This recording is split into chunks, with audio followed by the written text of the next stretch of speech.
This is part 6 of the reality of the rulers.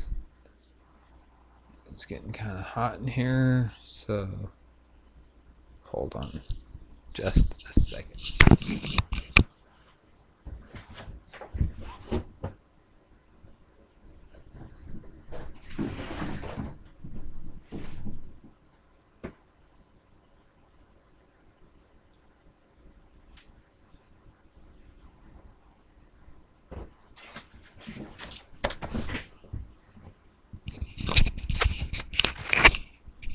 So, how does that stupid fucking song? It's getting hot in here, so take off all your clothes. I'm getting so hot, so well. Okay.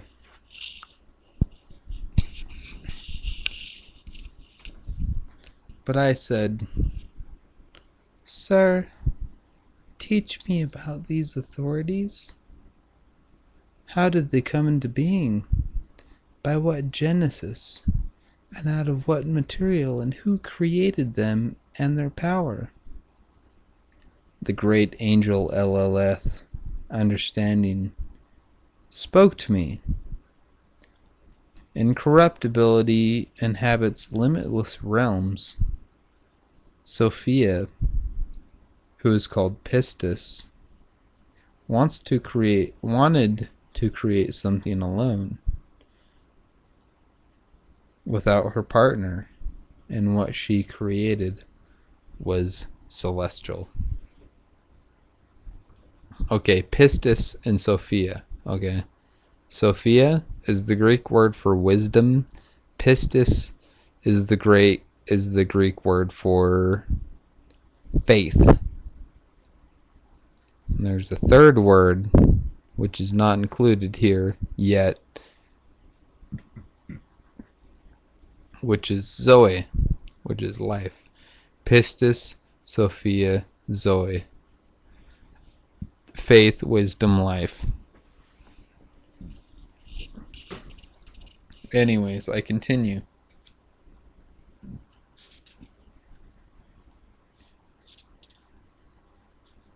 So, LLF continues.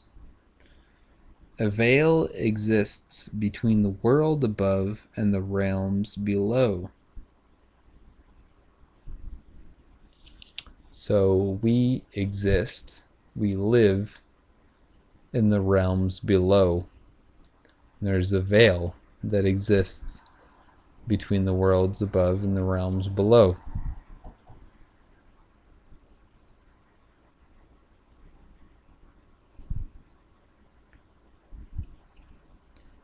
So a veil exists between the world above and the realms below, and shadow came into being beneath the veil. That shadow became matter, and that shadow was projected apart.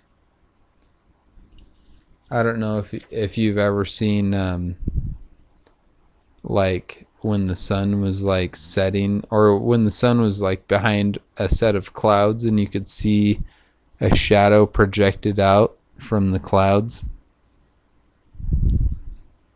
If you've ever seen that, it's a very good projection of this.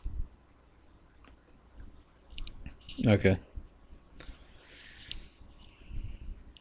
So let me repeat that. A veil exists between the world above and the realms below, and shadow came into being beneath the veil, or the separation.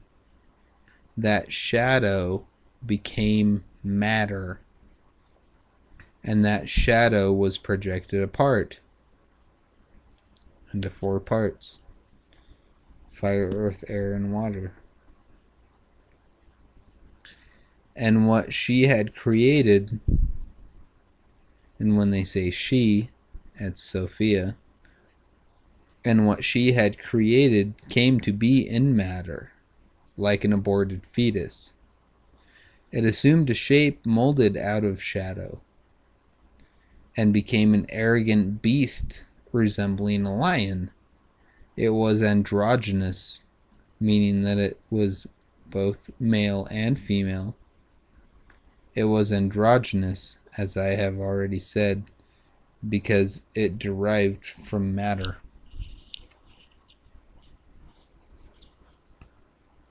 Read this shit. Opening his eyes. Okay, when they're talking about his eyes, they're talking about Yaldabaoth. They're talking about Jehovah or Yahweh, Jehovah, the God of the Old Testament. Opening his eyes, he saw a vast quantity of endless matter, and he turned arrogant, saying, I am God, and there's no one but me. When he said this, he sinned against all. And a voice came from above the realm of absolute power, saying, You are wrong, Samael, that is, God of the blind.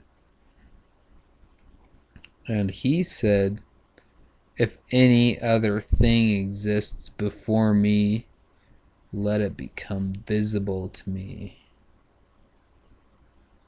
Okay, this is important. So it's like Yaldabaoth, Yahweh, the creator God of who created this universe that we live in. He said, I am the God of all. I am the only God, blah blah blah. And then there came a voice from above, from the higher dimensions, saying, You are wrong. And then Yaldabaoth said, If any other thing exists before me, let it become visible to me. And then immediately Sophia pointed her finger and introduced light into matter.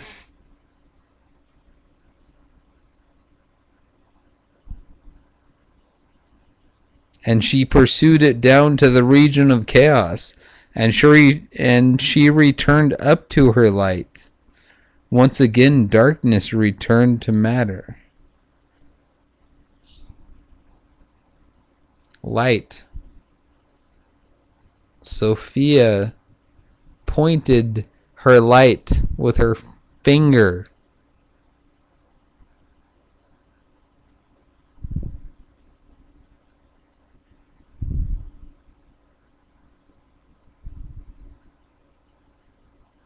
And God said, Let there be light. And there was light, and it was good.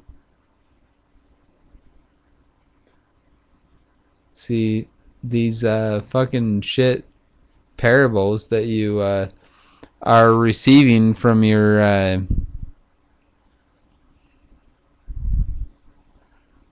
from the past, from these ignorant motherfuckers who didn't know what was going on.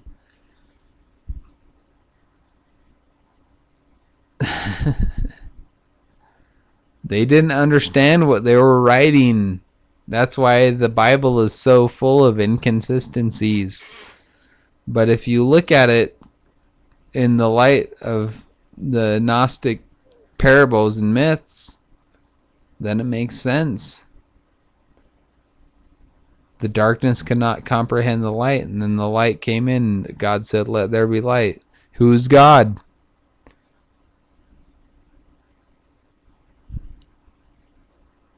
The Spirit moved on the waters. Who is the Spirit?